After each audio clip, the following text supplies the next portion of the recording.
성도 여러분, 한 주간도 믿음 안에서 승리하신 줄로 믿습니다. 오늘 11월 8일 주일 우리들에게 주시는 하나님의 말씀을 함께 찾아서 봉독하도록 하겠습니다. 야고보서 2장 1절에서 13절까지 말씀입니다. 야고보서 2장 1절에서 13절, 제가 봉독할 때에 한 마음으로 함께 말씀을 받도록 합니다.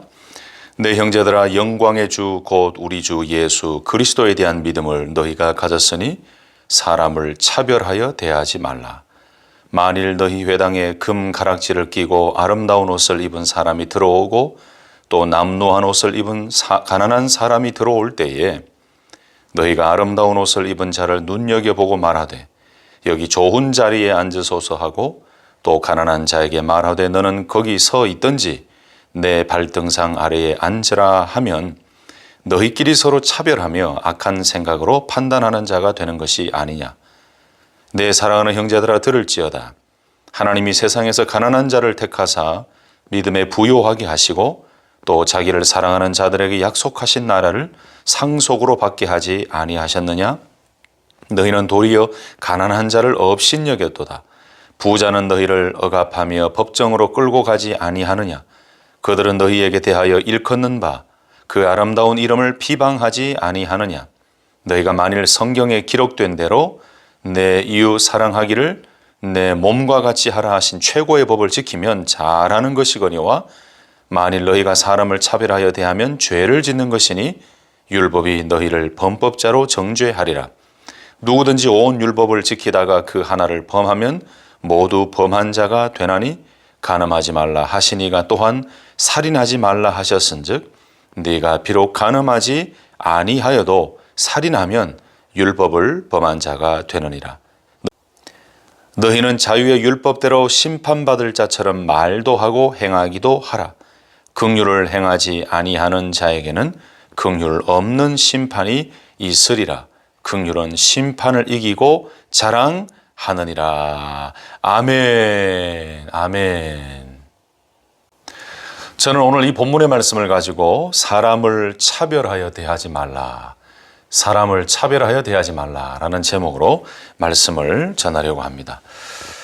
여러분, 초대교회 당시에 이런 일이 있었을까라는 질문이 생길 정도로 오늘 본문의 말씀을 보면 그 당시에도 교회 안에서 사람을 외모나 재력이나 권력 등을 보면서 사람을 차별하는 일들이 있었던 것 같습니다. 정말 초대교회 당시에도 이런 일이 있었을까라는 질문이 들 정도입니다. 오늘 말씀해 보시면 당시의 교회 안에서 세상에서나 있을 법한 차별이 아주 심하게 있었던 것 같습니다. 1절에서 4절 말씀 우리가 읽었습니다만 특별히 1절 말씀이 오늘 본문에서 가장 중요한 핵심이라고 해도, 이슈라고 해도 될 만큼 중요한 말씀인데, 제가 다시 한번 읽으면 이렇습니다. 내 형제들아, 영광의 주 곧 우리 주 예수 그리스도에 대한 믿음을 너희가 가졌으니 사람을 차별하여 대하지 말라. 사람을 차별하여 대하지 말라. 여러분, 당시에도 이런 문제가 있었습니다. 교회 안에서나 교회 밖에서 부자들이 있고 가난한 자들이 있는 것은 여러분 문제가 되지 않겠지요. 어디든 가난한 자들이 있을 수 있고 부한 자들도 있을 수가 있습니다. 분명히 세상에서나 교회에서나 부자들도 있을 수 있고 가난한 자들도 있을 수가 있습니다. 다 부자도 아니고 다 가난한 자도 아니기 때문에 이런 사람들은 다 있을 수가 있습니다. 그런데 문제는 교회 안에서 세상이 아닌 교회 안에서 부자들을 대하는 방법과 가난한 사람들을 대하는 방법이 다르고 차별했던 것이 문제라는 것입니다. 사회에서 인정을 받고 특권을 누리는 부자들은 교회 내에서도 때로 동일한 특권을 누리고 있었고, 가난한 자들은 그 반대로 차별을 받았다는 거예요. 언제요? 이 야고보 사도가 이 편지, 이 말씀을 쓸 그 당시에도 있었다는 겁니다. 여러분, 이 시대의 자료를 한번 찾아보면은 1세기의 그 로마 사회에는 10%의 부자와 90%의 가난한 사람들로 구성되어 있었다라고 합니다. 여러분, 이 말은 우리가 살고 있는 현대의 중산층이라고 불리는 그 계급은 크게 존재하지 않았다라는 것과 비슷한 의미겠지요. 그러니까 매일 끼니를 걸으며 정말 우리가 생각지도 못한 가난과 힘든 삶을 살았던 사람들이 1세기 로마 사회에 참 많이 있었습니다. 여러분, 사실 이것이 이해가 되십니까? 지금처럼 그래도 살기 좋은 시대에, 그 1세기 로마 시대에 10%는 부자요 90%는 가난한 사람들로 구성이 되어 있었다라는 이 사실이 이해가 되십니까? 그래서 심각한 빈부격차가 있었고, 소수이면서 권력자들인 이 부자들은 교회 안에서도 가난한 사람들과는 다른 대우를 받았다는 말씀입니다. 여러분, 2절에서 4절 말씀을 보시면 야고보 사도가 그 당시의 모습을 참 자세하게 설명을 잘 해주고 있습니다. 그 당시에 부자가 비싼 옷을 입습니다. 그리고 또 보석을 가지고 장신구 등으로 치장해서 회당에 들어옵니다. 딱 봐도 한눈에 참 눈에 띌 정도고 부자라는 것을 알 정도입니다. 그러니까 구별되어 보였겠죠. 눈에 띄었겠죠. 그러니 이런 사람들을 안내할 때에 좋은 자리에 앉도록 안내를 하고, 반대로 남루하고 허름한 옷을 입고 들어오는 그야말로 가난한 사람처럼 보이는 사람들에게는 거기 섰던지 아니면 당신이 앉고 싶은 대로 앉으십시오 라고 안내를 했다는 것입니다. 이게 얼마나 어처구니 없는 일입니까? 어처구니 없는 일들이 그 당시에도 일어났다는 거예요. 여러분, 회당에 온다는 것은 말씀을 들으러 왔다는 거지요.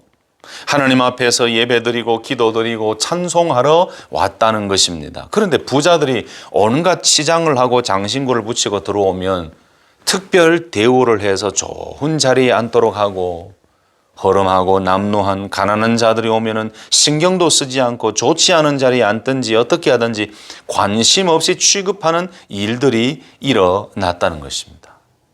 여러분, 이미 회당 안에 이런 모습들이 생겨졌다는 것은 세상에서나 있는 부자들의 모습을 부러워하고 부자들에게 아부하고 가난한 자들은 업신여기는 세상적인 생각과 가치와 행동이 이미 회당 안에 들어왔다라고 봐도 될 것입니다. 여러분, 바로 이런 태도, 부자들은 좋은 자리에 안내하고 가난한 자들은 차별하는 이런 태도는 여러분 악한 생각에서 나온 차별이죠. 그래서 이런 태도야말로 바로 세상의 악에 물든 모습이다라고 우리가 이야기할 수가 있습니다. 이것처럼 교회 안에서 부자와 가난한 자를 차별하며 대우하고 차별하며 생각한다는 것은 이미 이런 생각과 행동은 세상적인 생각에서부터 나온 좋지 못한 것이라는 말씀이죠. 그래서 오늘 본문 말씀 3절과 4절 말씀에서는 이런 차별이 어디에서부터 왔는지 아주 명확하게 밝혀주고 있습니다. 3절 4절 다시 한번 보실까요? 너희가 아름다운 옷을 입은 자를 눈여겨보고 말하되 여기 좋은 자리에 앉으소서 하고, 또 가난한 자에게 말하되 너는 거기 서 있든지 내 발등상 아래에 앉으라 하면 너희끼리 서로 차별하며 악한 생각으로 판단하는 자가 되는 것이 아니냐. 너희끼리 서로 차별하며 악한 생각으로 판단하는 자가 되는 것이 아니냐. 여러분, 교회 안에서조차, 회당 안에서조차 이런 차별이 이루어졌다는 것은 이미 악한 생각에서부터 이런 행동이 드러났다는 말씀이에요. 여기에 4절 말씀에 차별하며 라고 말씀이 나오죠. 디아크리노라는 말씀이에요. 이건 너희가 구별되었다 이 말입니다. 구별하다, 판단하다, 의심하다라는 뜻인데 조금 더 깊은 해석으로 나아가면은 분리하다라는 뜻도 있어요. 좀 더 깊은 해석을 한다면은 의심하다라는 의미도 여기에 차별하며라는 단어 속에 포함되어 있는 깊은 의미예요. 여러분, 그러니까 이 야고보서 말씀을 받는 공동체 그리고 성도들이 하나님에 대한 분명하고 흔들리지 않는 믿음을 가지고 있는 것이 아니라 오히려 부자들을 두려워하고 신뢰하고 그 부자들을 더 의지하고 의뢰한다라는 뜻을 암시하고 있는 말씀이에요. 이 차별하며라는 단어 뜻이 뭐라고요? 구별하다, 판단하다, 의심하다, 분리하다 이런 의미가 있는데 이렇게 회당 안의 교회 안에서조차 부자들을 의식하며 부자들에게 잘 보이기 위한 이런 차별된 행동을 한다는 그 자체는 함께 하나님을 신뢰하고 믿음으로 예배를 드려야 되는 그런 마음이 아니라 하나님을 신뢰하는 것보다 그 부자들에게 더 잘 보이고 부자들에게 아부하고 부자들을 더 신뢰하는 그런 뜻을 암시하고 있는 것 같습니다. 여러분, 그러니까 이렇게 하나님을 신뢰해야 함에도 불구하고 부자들을 더 신뢰하고 부자들에게 뭔가 더 좋은 도움과 유익을 얻을 것이 있지 않을까라는 생각으로 부자들을 특별히 대하고 차별하며 대우하는 이런 모습이야말로 사실은 교회 공동체나 믿음의 공동체에 속한 한 사람 한 사람이 하나님을 온전히 신뢰하지 못하는 그런 마음에서 나오는 태도이기도 하다는 말씀이죠. 그리고 이 4절 말씀 보면은 악한 생각으로 판단하는 자가 되는 것이 아니냐, 악한 생각으로 라고 말씀했는데 악한 생각을 가진 이 뜻이죠. 그러니까 당시의 공동체가 사람들을 의도적으로 차별하고 대우하고 있었다라는 의미가 악한 생각으로라는 뜻이에요. 여러분, 참 마음이 아프지 않습니까? 물론 사람들이 모이는 공동체이기 때문에 완전할 수는 없습니다. 그렇지만 회당 안에서 예수 그리스도를 믿는 공동체 안에서조차 이렇게 세상적인 차별과 하나님을 신뢰하고 믿는 것이 아닌 부자를 믿고 신뢰하는 그런 모습이 눈에 띄게 있었다는 것이 참 안타깝지 않습니까? 그런데 여러분, 이런 모습은 그 당시에만 있었던 것은 아닌 것 같습니다. 지금 우리가 살고 있는 현대 교회 안에도 이런 모습들을 가끔 찾아볼 수가 있습니다. 세상에서 부유하고 권력이 있고 높은 자리에 있는 성도들을 대하는 태도와 정말 가난하고 어렵고 배운 것 없고 가진 것 없고 보잘것없는 성도들을 대하는 태도가 다른 모습을 볼 때가 있다는 말씀이죠. 심지어 부자이면서 세상에서 부자이면서 권력이 있고 높은 자리에 있는 성도가 세가족으로 등록했을 때 우리 교회 공동체 식구로 들어왔을 때 그런 사람들만을 섬기기를 좋아하는 분들도 있습니다. 또 교회 안에서는 서로 차별 없이 대하고 함께 예배드리고 기도하고 서로 사랑하고 나누고 교제하고 해야 되는데 그런 소모임, 소그룹조차도 실력이 있고 재력이 있고 능력이 있는 소위 말하는 다른 사람들과는 차이가 나는 그런 사람들만이 모이는 그룹이 또 생겨지고 그렇지 못한 성도들의 모임이 또 생겨지고 자꾸 차별이 생겨지고 구별이 생겨지는 거예요. 여러분, 또 직분자를 세울 때에도 참 마음이 아프지만 이런 차별적인 대우나 생각이 교회를 지배할 때가 있지요. 아니, 돈 많고 높은 지위에 있는 사람들만 장로가 되고 집사가 되고 권사가 될 수 있습니까? 이건 여러분 철저한 세상적인 방법이고 세상적인 기준입니다.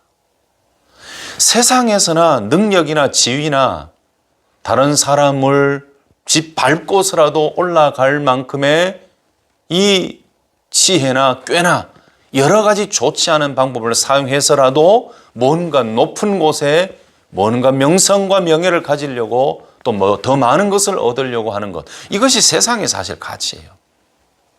뭐 그렇지 않은 분들도 많고 그렇지 않은 방법들도 있지만 일반적으로 우리가 이렇게 이분법적으로 나누어서 조금 우리가 이해를 쉽게 한다면 그런 거죠. 그러나 여러분, 교회 안에 하나님의 교회를 섬기는 직분자를 세울 때에도 더 많이 가진 자라든지 더 많이 배운 자라든지 이런 기준으로만 한다면 그것은 거룩한 교회의 모습을 이미 상실한 거죠. 우리가 여러 가지도 필요합니다만은 무엇보다도 중요한 것은 하나님의 몸된 교회를 위해서 헌신하고 참으로 헌신하고 사랑하며 성도를 위해서 헌신하고 주의 몸된 교회를 위해서 봉사하는 참믿음의 사람이 교회에 더 많이 세워져야 되는데 사실 현대교회 안에도 이런 안타까운 모습들이 없지 않아 있습니다. 여러분, 그런데 이런 모습을 하나님께서 정말 좋아하실까요? 정말 주님께서 좋아하실까요? 이런 차별적인 대우를 하고 있는 교회 안에 이 모습을 하나님께서 좋아하실까요? 여러분, 그래서 야고보 사도가 그 당시에 있었던 이런 차별적인 대우의 모습, 이런 행동의 모습을 가지고 오늘 본문에서 설명하면서 그렇게 하지 말아야 한다라고 이야기를 하고 있습니다. 자, 그렇다면 두 번째, 이렇게 교회 안에서 사람을 차별하여 대하지 말아야 하는 이유가 무엇일까요? 오늘 본문에서는 그 이유를 아주 명확하게 하나님의 말씀에서 답을 찾고 있고 하나님께서 하신 그 일을 설명하면서 답을 우리들에게 주고 있습니다. 5절에서 9절 말씀이 그 말씀입니다. 그 해답입니다. 5절에서 9절 말씀 속에서 왜 교회 안에는 이렇게 차별이 없어야 되는가? 그 첫 번째 이유는 하나님께서 이 세상에서 하신 이 일을 한번 생각해 보라라는 말씀으로 나와요. 5절 말씀에 그렇게 나오죠. 여러분, 하나님께서 하신 일이 무엇입니까? 여러분, 하나님께서는 세상의 가치와 기준이 아닌 하나님의 계획과 목적과 선하심으로 세상에서는 보잘것없고 가난하고 무익해 보이지만 하나님께서는 그런 가난한 자들을 하나님의 백성으로 선택하시고 부르셔서 믿음을 주시고 하나님의 거룩한 백성이 되게 하셨고 믿음의 부요한 자가 되게 하셨습니다 라고 말씀하고 있어요. 또 하나님께서는 이렇게 하나님을 사랑하는 자들에게 약속하신 나라를 유업으로 받게 하셨다라고 말씀합니다. 여러분, 이게 얼마나 큰 은혜입니까? 이게 얼마나 큰 감사의 제목입니까? 세상적인 기준으로 보면 정말 보잘것없고 가난하고 무익해 보입니다. 어디 내세워도 사실 견줄 수 없는 연약하고 부족한 존재입니다. 그러나 하나님께서는 찾아오셨어요. 우리를 부르셨어요. 이런 가난한 자를 택하셨습니다. 하나님께서 믿음을 주셨습니다. 하나님께서 불쌍히 여기셔서 하나님의 백성으로 불러주셨습니다. 그래서 세상에서는 이해할 수 없는 하나님의 나라와 이 하나님의 천국에서 이해할 수 있는 그 놀라운 믿음의 부요한 자가 되게 하셨다는 거예요. 그것뿐만 아니에요. 이런 가난한 자들 하나님이 부르시고 믿음에 부요하게 하시고 또 하나님을 사랑하는 자들에게 약속하신 나라, 그 하나님의 나라를 상속으로 받게 하셨다는 것입니다. 이게 얼마나 큰 은혜입니까? 자, 하나님께서 이런 일을 하셨다는 거예요. 다시 한번 요약해 볼게요. 세상의 관점에서 볼 때는 가난한 자들은 사실 별 볼 것 없는 사람처럼 생각할지는 모르지만 하나님의 관점에서 볼 때는 그런 가난으로 인하여 오직 하나님만을 신뢰할 수밖에 없는 그런 사람들에게 세상에서는 이해할 수 없지요.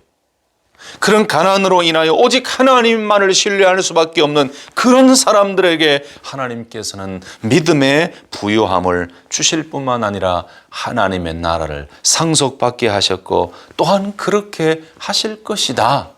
그 말씀이 5절 말씀이지요. 5절 말씀을 묵상하다 보면은 산상수훈의 말씀이 기억납니다. 심령이 가난한 자는 복이 있나니 천국이 저희 것이며 라고 말씀하신 것처럼 가난한 자들은 하나님만을 신뢰할 수밖에 없기 때문에 심령이 가난해질 수밖에 없었죠. 또 그 결과 하나님이 약속하신 나라를 상속받게 된다는 말씀인데 그렇기 때문에 성도들은 항상 가난한 자들을 통하여 하나님의 모습과 그 역사하심을 발견할 수 있는 눈을 가져야 됩니다. 이 가난은 사실은 영적 가난이죠. 그러니까 5절 말씀은 하나님께서 가난한 자들을 세상에서 택하시고 믿음에 부요하게 하시고 또 자기를 사랑하는 자들에게 약속하신 나라를 상속으로 받게 하셨는데 이런 모습은 세상에서 이해할 수 없는 것이다. 그 다음에 또 어떻게 설명하면서 차별을 하지 말아야 된다고 말씀하고 있습니까? 이렇게 하나님께서는 가난한 자들에게 믿음의 부요함을 주시고 하나님의 나라를 상속받게 하셨는데, 그런데 이 야고보서 말씀을 받는 수신자들 공동체는 그런 하나님의 사랑과 하나님의 마음과 하나님이 원하시는 모습을 그들에게서는 찾아볼 수가 없다. 바로 6절 7절입니다. 너희는 도리어 가난한 자를 업신여겼도다. 부자는 너희를 억압하며 법정으로 끌고 가지 아니하느냐. 그들은 너희에게 대하여 일컫는 바 그 아름다운 이름을 비방하지 아니하느냐. 하나님께서는 가난한 자들을 택하셔서 믿음을 부요하게 하시고 약속하신 하나님의 나라를 상속하게 하셨는데, 이 편지를 받는 공동체는 하나님의 뜻을 따라서 가난한 자들을 사랑하고 환대하고 웰커밍하고 그 거룩한 하나님의 백성의 이름을 기억하고 함께 하나님의 나라의 가족으로 나아가야만 했습니다. 그렇지만 그들은 그렇게 하지 않았다라고 말씀해요. 오히려 가난한 자들을 멸시했다는 것입니다. 당시에 이런 부자들은 법정에 가난한 자들을 세우는 일들이 아주 흔하게 있었습니다. 가난한 사람들이 돈을 빌렸는데 갚지 못합니다. 그러면 부자들은 가난한 자들을 법정으로 데리고 갑니다. 법정에 세웁니다. 그런데 6절 말씀에 나오는 것처럼 그것도 강제로 끌고 가서 법정에 세웁니다. 그리고 부자들은 돈이 있으니까 그 물질로 법관들을 매수하기가 굉장히 쉬웠습니다. 그래서 가난한 자들하고의 분쟁이 일어났을 때에는 그 법관들은 부자들의 편을 많이 들었던 것이죠. 여러분, 이렇게 세상에서 부자들이 가난한 자들을 억지로 강제로 법정에 세우며 자신의 지위와 권력으로 사랑이 아닌 행동을 서슴지 않고 하는 이런 자들이 교회로, 회당으로 왔을 때 부자들을 높은 자리, 좋은 자리로 안내하고 가난한 자들은 차별하고 분리시키는 이런 모습은 하나님께서 말씀하신 또 행하신 그런 내용과는 아주 모순된 행동의 일이라는 것입니다. 바로 6절, 7절이 그런 말씀이에요.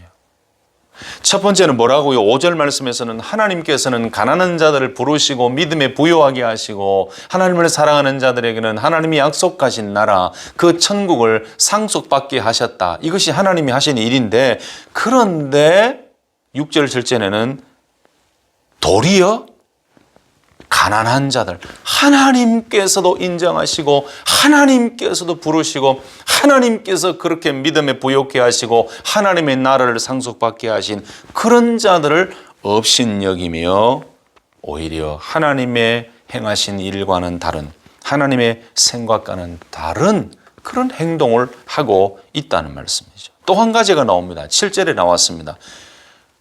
무엇일까요? 바로 부자들이 한 그 행동 가운데 하나님께서 허락하신 아름다운 이름을 비방하는 것이 된다라고 말씀해요.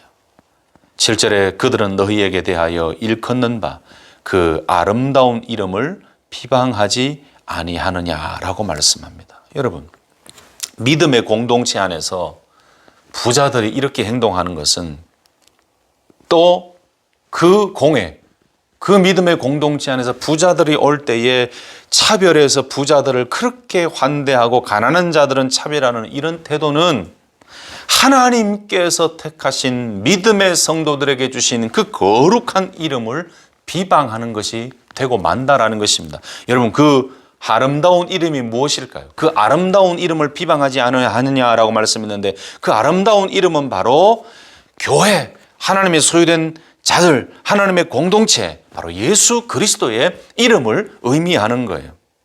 하나님께서는 십자가에 달려 죽기까지 순종한 아들 예수님에게 뛰어난 이름을 주셨다라고 빌립보서 2장 9절에서 11절에 말씀했지요. 여러분, 그 예수님을 믿고 구원을 얻은 공동체는 바로 하나님의 소유된 백성이에요. 그리고 예수 그리스도 이름을 받은 자들이에요. 예수 그리스도 이름을 소유한 자들이에요. 그런데 부자들은 이렇게 예수님의 이름을 받은 공동체를 멸시함으로 천하의 구원을 얻을 유일한 이름, 예수님의 뛰어난 이름을 모독하는 잘못된 일을 저지르고 말았다라는 말씀입니다.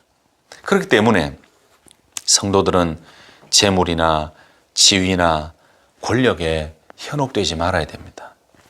오직 중심을 보며 가난한 자들을 환대하고 부자든지 가난한 자들이든지 차별하지 말고 같은 마음으로 그리스도를 믿음으로 하나님의 백성이 되었고, 그리스도를 믿음으로 하나님 나라를 유업으로 물려받았고, 그리스도를 믿음으로 놀라운 예수 그리스도의 이름을 받은 믿음의 백성임을 기억하고 차별하지 말아야 된다는 말씀입니다. 아멘이십니까? 자, 여러분, 그렇다면 끝으로 교회는 어떠해야 합니까? 오늘 본문 말씀 속에서 결론 부분에 8절 이하의 말씀, 그 말씀 속에서 교회는 어떠해야 된다고 말씀하고 있습니까? 세상과는 달리 차별하지 말고 차별 없이 예수 그리스도의 사랑을 받은 자답게 이웃을 사랑하는 그 모습으로 나아가야 된다고 말씀합니다. 특별히 8절, 9절 말씀 한번 보십시다. 너희가 만일 성경에 기록된 대로 내 이웃 사랑하기를 내 몸과 같이 하라 하신 최고의 법을 지키면 잘하는 것이거니와 만일 너희가 사람을 차별하여 대하면 죄를 짓는 것이니 율법이 너희를 범법자로 정죄하리라. 이런 8절에서 13절까지 마지막 부분의 그 내용은 그거예요. 그렇다면 교회가 어떻게 해야 되는가? 바로 하나님께서 말씀하신 대로, 성경에 기록된 대로 내 이웃을 사랑하기를 내 몸과 같이 하라 하신 그 말씀대로 교회 안에, 공동체 안에서도 차별하지 말고 이 사람이든 저 사람이든 사랑으로 그들을 대해야 된다라고 말씀해요. 근데 중요한 것은 9절 말씀에 사람을 차별하는 것은 죄를 짓는 것이다 말씀하고 있어요. 여러분, 사람을 차별하는 것이 죄라고 말씀합니다. 그게 왜 죄일까요? 하나님께서는 내 이웃 사랑하기를 내 몸과 같이 하라고 그 최고의 법을 우리에게 주셨습니다. 그런데 차별이라는 것은 사랑하라라고 하신 그 말씀을 어기는 것이 되기 때문에, 말씀을 어기는 것이기 때문에 죄가 되는 것입니다. 그래서 사람을 차별하고 사람을 차별해야 되는 것은 죄라는 거예요. 여러분, 우리가 이것을 굉장히 쉽게 잊어버립니다. 우리는 뭔가 행동으로나 아주 심각한 행동으로나 또는 사람을 살인하거나 다치게 하거나 이런 것만을 크게 의식하는데, 사실은 사람을 차별하여 대우하는 것, 이것이 내 이웃을 내 몸과 같이 사랑하라 하신 그 하나님의 말씀을 어기는 것이기 때문에 이것도 엄청난 죄가 된다는 말씀이에요. 그러면서 이 10절 이하의 말씀을 쭉 보면은 우리가 어떤 생각을 가지고 살아가야 되는가? 여러분, 심판이 있음을 알고 그렇게 살아가야 된다라고 말씀합니다. 그 중에 하나라도 지키지 못하면 그것은 바로 범법한 자가 되기 때문에, 율법을 범한 자가 되기 때문에 12절 이하의 말씀 보면은 자유의 율법대로 심판받을 자처럼 말도 하고 행하기도 하라. 긍휼을 행하지 않은 자에게는 긍휼 없는 심판이 있으리라. 긍휼은 심판을 이기고 자랑하느니라. 여러분, 그러므로 우리의 눈을 번쩍 뜨게 하는 이 12절, 13절 말씀을 기억하며 살아가야 됩니다. 여러분, 그러니까 우리 믿음의 성도들이 교회 안에서 함께 예배를 드리고 함께 하나님의 영광에 참여하는 거룩한 믿음의 식구로 나아가야 되는데, 우리가 교회 안에서 분명히 해야 되는 일은 내 이웃을 내 몸과 같이 사랑하라 하신 그 말씀대로 행하는 것. 그것이 우리들에게 가장 필요한 것이라는 사실입니다. 그러므로 오늘 말씀 마지막 본문의 8절에서 13절까지 그 말씀 속에는 차별 없이 사랑으로 많은 성도들을 대하는 것이 우리에게 필요하고, 우리의 삶에 12절 13절과 같은 자유의 율법대로 심판받을 자처럼 말도 하고 행하기도 하라라고 하신 이 말씀을 기억하며 우리의 모든 믿음 생활을 점검하며 차별하지 않고 사랑으로 대하며 나아가는 거룩한 공동체가 되어야 될 줄로 믿습니다. 말씀을 마치겠습니다. 여러분, 지금은 그 무엇보다도 교회가 세상과 다르다는 것을 보여줘야 하는 시대가 온 것 같습니다. 또 그리스도인들이 세상에서 소금과 빛의 사명을 더 잘 감당해야 되는 시대가 온 것 같습니다. 교회는 세상과 다른 믿음의 공동체입니다. 그래서 교회는 차별이 없어야 됩니다. 세상에서나 가지고 있는 기준과 가치로는 교회 공동체에 어울리지가 않습니다. 교회 안에 속해 있는 모든 성도들은 하나님의 은혜와 사랑을 받은, 긍휼하심을 받은 믿음의 백성들입니다. 또한 성도는 거룩한 하나님의 이름, 그 예수 그리스도의 이름을 받은 자들입니다. 그리고 교회는 하나님께서 말씀하신 사랑하라라는 말씀을 나누며 실천하는 곳입니다. 그러므로 교회에 속한 모든 사람들은 한 하나님 앞에서 한 믿음의 식구요, 한 형제요, 한 자매인 것입니다. 그러므로 교회 안에는 차별이 있을 수가 없습니다. 하나님 안에서 한 형제요, 한 자매요, 우리는 하나님 안에서 같은 영의 가족이 된 것이죠. 여러분, 오늘 본문 말씀을 통해서 그 당시의 차별의 문제를 우리들에게 말씀하셨지만 지금도 이런 모습은 가끔 일어나고 있는 현실입니다. 그래서 하나님께서 원하시는 것은 바로 차별 없이 하나님의 사랑을 받은 자답게 내 이웃을 내 몸과 같이 사랑하라라고 말씀하신 그 말씀을 지키며 순종하며 하나님께서 가난한 자들을 택하시고 믿음의 부요자가 되게 하시고 하나님의 나라를 상속으로 주신 그 놀라운 하나님이 행하신 그 일을 기억하며 믿음의 공동체 안에서 함께 거룩한 하나님의 백성으로 하나님의 영광을 위해 달려가는 믿음의 성도로 나아가는 참된 사랑의 실천자로 힘있게 나아가는 우리 귀한 성도님들 되시기를 예수님의 이름으로 축복합니다.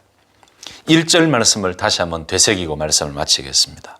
내 형제들아, 영광의 주 곧 우리 주 예수 그리스도에 대한 믿음을 너희가 가졌으니 사람을 차별하여 대하지 말라.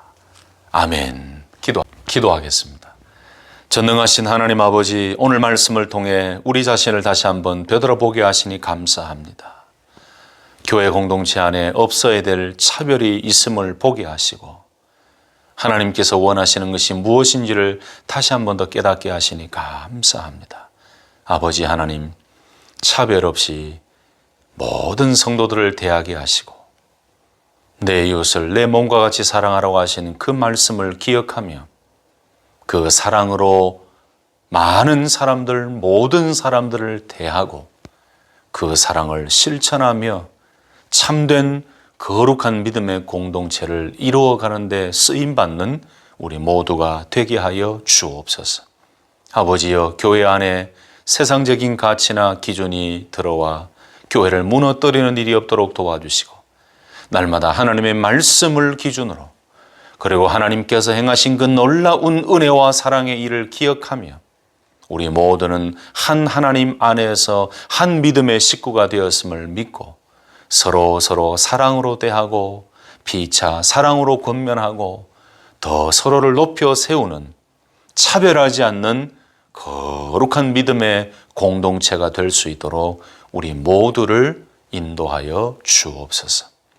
가난한 자들이든 또 부요한 자들이든 하나님 앞에서는 다 똑같은 믿음의 성도요, 하나님의 나라를 유업으로 물려받은 귀한 하나님의 자녀임을 기억하게 하시고 이 사랑으로 주의 몸된 교회를 든든히 세워가는 우리 모든 귀한 하나님의 자녀들 되게 하여 주옵소서. 지금은 우리 구주 예수 그리스도의 은혜와 하나님 아버지의 무한하신 사랑하심과 성령님의 인도교통 충만하심이, 오늘 말씀에 사람을 차별하여 대하지 말라라고 하신 그 말씀을 기억하며 그리스도의 사랑으로 한 사람 한 사람, 한 영혼 한 영혼을 대하며 주의 몸된 거룩한 교회를 세워나가기를 소망하고, 더 많은 사랑을 나누고 더 많은 사랑으로 섬기기를 원하며 주의 말씀 위에 든든히 세워지기를 소망하는 모든 성도들 머리 위에 영원토록 함께 하옵시기를 간절히 축원하옵나이다. 아멘, 아멘.